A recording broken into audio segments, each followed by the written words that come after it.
ഒരു സിമ്പിളായിട്ടുള്ള മന്തി റെസിപ്പി നോക്കാം കേട്ടോ. അപ്പോൾ അതിന് വേണ്ടിയിട്ട് തന്നെ ആദ്യം കഴുകി വൃത്തിയാക്കി വെച്ചിട്ടുള്ള ചിക്കന് കുക്കിംഗ് പാനിലേക്ക് ചേർത്ത് കൊടുത്തിട്ടുണ്ട്. അതിലേക്ക് നമ്മൾ കുരുമുളക് പൊടി, ചെറിയ ജീരകം, പിന്നെ ക്യാപ്സിക്കം, അതുപോലെ തന്നെ സവാളയും ചെറുതായിട്ട് കട്ട് ചെയ്തത് നമ്മൾ എത്ര ക്വാണ്ടിറ്റി ആണോ എടുക്കുന്നത് അതിനനുസരിച്ചിട്ടോ. ഈ ക്യാപ്സിക്കത്തിൻ്റെ ഒരു ഫ്ലേവർ അത്യാവശ്യം നല്ല ടേസ്റ്റാണ് കേട്ടോ ഈ മന്തിയിൽ. പിന്നീട് നമ്മൾ ജിഞ്ചർ ഗാർലിക് പേസ്റ്റ് ചേർത്ത് കൊടുക്കുന്നുണ്ട്. പുതിന ചപ്പ് ചേർത്ത് കൊടുക്കുന്നുണ്ട്. അത് കഴിഞ്ഞിട്ട് മാഗി ക്യൂബാണ് ഇതിലേക്ക് ആഡ് ചെയ്ത് കൊടുക്കുന്നത്. മാഗി ക്യൂബ് ആഡ് ചെയ്ത് കൊടുക്കുന്നതുകൊണ്ട് തന്നെ നമ്മൾ ഉപ്പ് ചേർക്കുന്ന സമയത്ത് അതിനനുസരിച്ചിട്ട് പാകത്തിന് ചേർത്ത് കൊടുക്കുക. പിന്നീട് നമ്മൾ ഇതിലേക്ക് വിനാഗിരി ചേർത്ത് കൊടുക്കുന്നുണ്ട്. അതിനുശേഷം കുറച്ച് ഗരം മസാല പൗഡർ പിന്നെ ഓയിലും കൂടെയാണ് ഇതിലേക്ക് ചേർത്തിട്ട് നല്ല രീതിയിൽ കുഴച്ച് മിക്സ് ചെയ്തിട്ട് നമ്മൾ കുറച്ച് സമയം ഇതൊന്ന് റെസ്റ്റ് ചെയ്യാൻ വെക്കണം കേട്ടോ. ചിക്കനിലേക്ക് ഈ കൂട്ടൊന്ന് പിടിക്കുന്ന വരെ ജസ്റ്റ് ഒന്ന് റെസ്റ്റ് ചെയ്യാൻ വെക്കണം.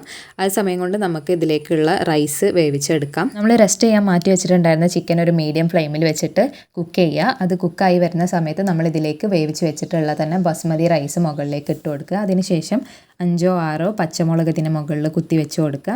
പിന്നീട് നമ്മൾ ഇതിലേക്ക് കളർ ആഡ് ചെയ്യുന്നില്ല, അതിന് പകരം മഞ്ഞൾപ്പൊടി മിക്സ് ചെയ്തിട്ടുള്ള വെള്ളമാണ് ചേർത്ത് കൊടുക്കുന്നത്. കളർ വേണമെന്നുണ്ടെങ്കിൽ നിങ്ങൾക്ക് ആഡ് ചെയ്ത് കൊടുക്കാവുന്നതാണ്.